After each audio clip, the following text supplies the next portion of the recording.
Juventude atrás das grades. Essa é mais uma dura realidade brasileira. Segundo o levantamento da Secretaria de Direitos Humanos da Presidência da República, feito em todo o país, 12.040 adolescentes cumprem medidas de internação e outros 3.934 estão internados provisoriamente. Proporcionalmente, o Distrito Federal lidera o ranking de jovens que se encontram em medidas restritivas de liberdade, seguido do Acre e de São Paulo. É a absoluta prevalência de adolescentes do sexo masculino que mais marca essa situação. No Senado, tramita hoje um projeto que institui um Sistema Nacional de Atendimento Socioeducativo, o SINASE. Um dos principais objetivos dessa proposta é assegurar que a família tenha uma corresponsabilidade com o Estado, com a comunidade, articulando também vários níveis de governo. Projeto que já passou pela Câmara. Sobre essa situação, a situação dos jovens que estão atrás das grades, nós conversamos agora com a deputada Manuela Dávila, do PCdoB Gaúcho, que é também presidente da Comissão de Direitos Humanos. Muito bom dia, deputada. Muito obrigado por falar amanhã no Parlamento. Bom dia. Acho que, na realidade, nós estamos trabalhando, quando tu apresenta esses números, apenas com aqueles jovens que têm até 18 anos. Se nós estendermos até os 24 ou os 29, que pega o sistema carcerário convencional, nós chegaremos a números ainda mais estarrecedores, né? Mas é bom, nós temos um sistema diferenciado e é bom que a gente reflita sobre essa realidade, sobre as medidas que o Judiciário vem aplicando, que na verdade contradizem o que diz o Estatuto da Criança e Adolescente, que não prevê a internação fechada no sistema restritivo completo de liberdade como primeira hipótese, e o SINASE tenta dar conta disso, né? À medida que busca construir espaços diferenciados, né, com profissionais qualificados para enfrentar os problemas desses adolescentes. É bom salientar, né? Nós temos que ter perguntas para termos as respostas certas, né? O que leva a uma resposta certa é uma pergunta bem elaborada. Então, quem é o jovem que vai, quem é o adolescente que vai para o sistema fechado de reclusão?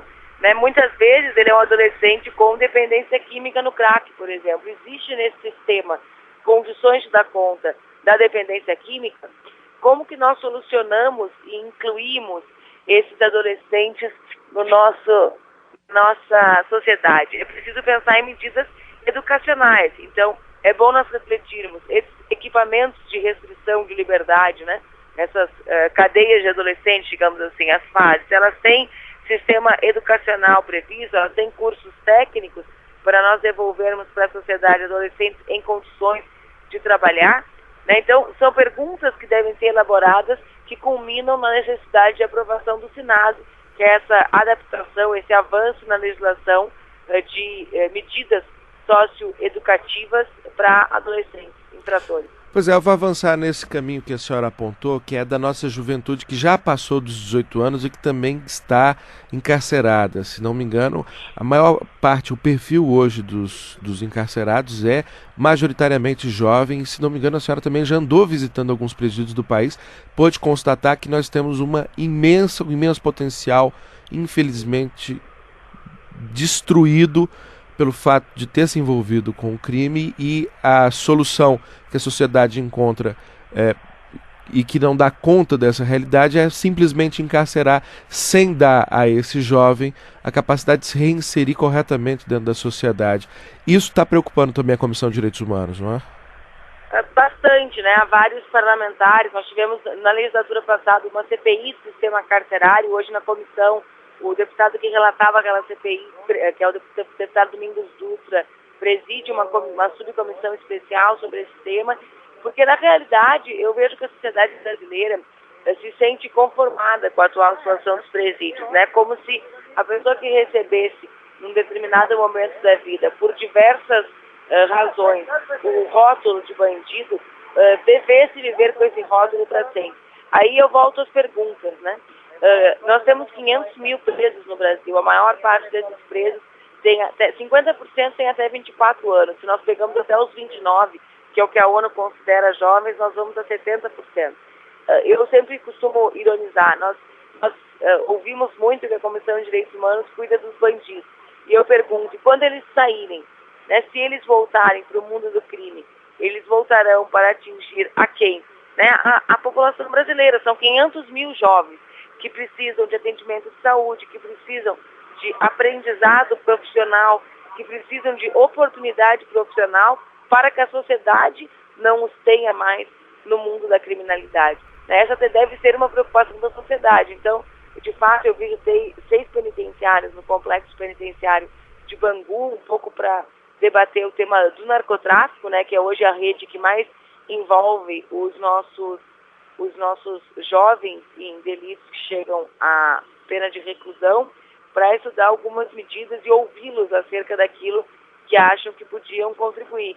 E eu vejo, tive a oportunidade de presenciar jovens que entraram por serem os famosos aviãozinhos do tráfico e que saíram donos de morro no Rio de Janeiro, ou seja, que passaram a ser empoderados dentro da penitenciária, provando que a cadeia, mais do que reinserir, né, requalifica para o mundo do crime e não para a sociedade, que é isso que nós temos que inverter para poder vivermos no Brasil com segurança pública, né? Não nos adianta pensar só em policiamento. O policiamento é importante, mas também é necessário pensar em como devolver esses 500 mil brasileiros para a sociedade trabalhando, né? Em condições de trabalhar. Uma faculdade do crime que muitas vezes se é matriculado compulsoriamente, né, deputada? Eu queria que a senhora nos explicasse se essa medida que reviu o Código do Processo Penal recentemente e que tenta diminuir digamos assim, um claro abuso que há nas prisões preventivas, porque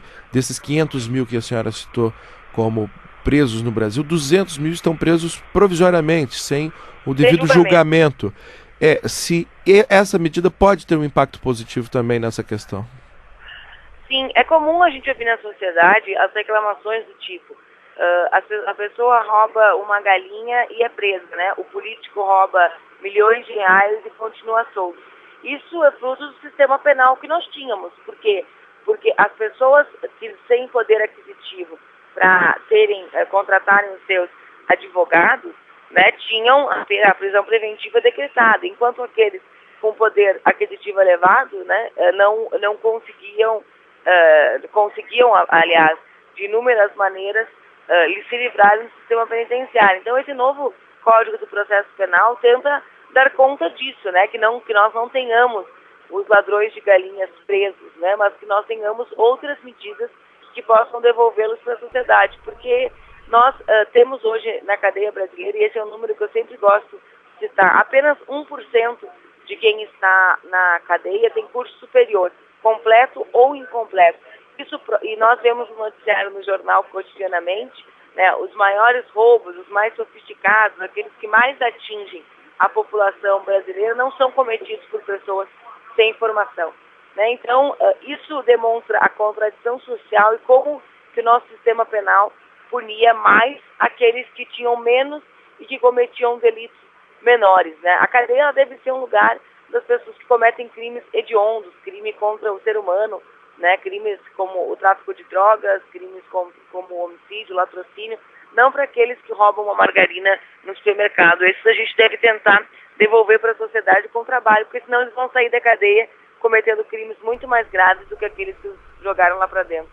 Deputada, a senhora disse algo muito interessante, aplicando a teoria do jornalismo na qual a senhora é formada à política, de que as perguntas certas é que levam às respostas certas. Ainda está numa fase de formulação das perguntas, mas vocês já conseguiram nesse processo algumas respostas para essa questão? Aonde que há, por exemplo, os absurdos mais claros e que já podem ser cortados pela raiz imediatamente? São questões muito complexas, né? Assim, eu já tenho algumas, eu individualmente tenho algumas respostas, mas eu vejo que são questões bastante complexas para se examinar, seja o sistema penitenciário, seja o que leva o jovem ao sistema penitenciário.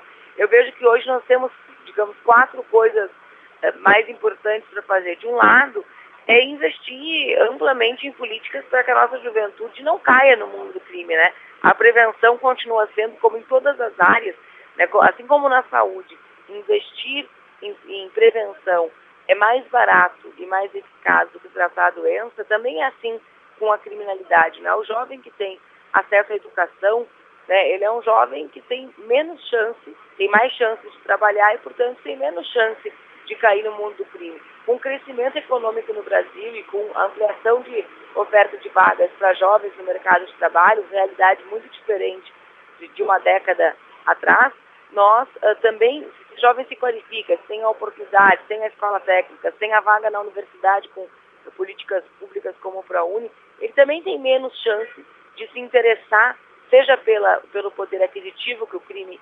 eventualmente, né, pode lhe conferir, seja pela visibilidade social na comunidade que o crime pode lhe conferir, porque não são só razões econômicas, são muitas razões de ordem social também que envolvem os jovens na criminalidade. Então a prevenção continua sendo a maior das políticas públicas de segurança e de não envolvimento, de não recrutamento de jovens. Acho que uma segunda questão é um debate muito profundo que a sociedade brasileira deve fazer sobre a questão, sobre a política nacional de drogas que nós temos. Né? Nós temos uma política que a realidade tem mostrado desregulamentada, desequilibrada, quer dizer, uma política de amplo investimento em policiamento, diminuto investimento em tratamento das doenças de saúde oriundas da dependência química, não diferenciação do nível de dependência química, o que nos causa problemas legais gravíssimos. Hoje nós não temos, por exemplo, a possibilidade de uma mãe internar compulsoriamente um filho dependente de crack, porque não há distinção nem da dependência, nem do dano psicológico, ou seja, não há nenhuma acúmulo científico no sentido da legislação apreender o acúmulo científico, né? E a terceira questão é pensar em transformar os presídios em lugares que devolvam a população para a sociedade. Aí não tem jeito. A sociedade brasileira, de maneira até legítima, né, cansada da criminalidade, da violência, muitas vezes diz, bom, deixa assim, nós vamos gastar com presídio, nós vamos gastar com o cara que cometeu crime. Mas eu acho que é uma coisa ignorante pensar assim, porque a gente deve pensar, se a gente não consegue pensar na sociedade, a gente deve fazer o esforço para pensar no nosso bem-estar, no bem-estar daqueles que nós gostamos. Né? E se esses 500 mil saem da cadeia, sem qualificação profissional, sem perspectiva de emprego, eles voltam para ameaçar o nosso bem-estar. Né? Por isso que acho que essas são três medidas bem interligadas, relacionadas com a diminuição do número de presos no Brasil e da violência na nossa cidade, nas nossas cidades, aliás. Perfeito. Mais uma vez agradecemos a deputada Manuela Dávila, do PCdoB do Rio Grande do Sul, presidente da Comissão de Direitos Humanos, conversando conosco aqui no Manhã no Parlamento sobre esse terrível quadro do encarceramento da nossa juventude. Muito obrigado, deputada, mais uma vez. Obrigada, um bom dia.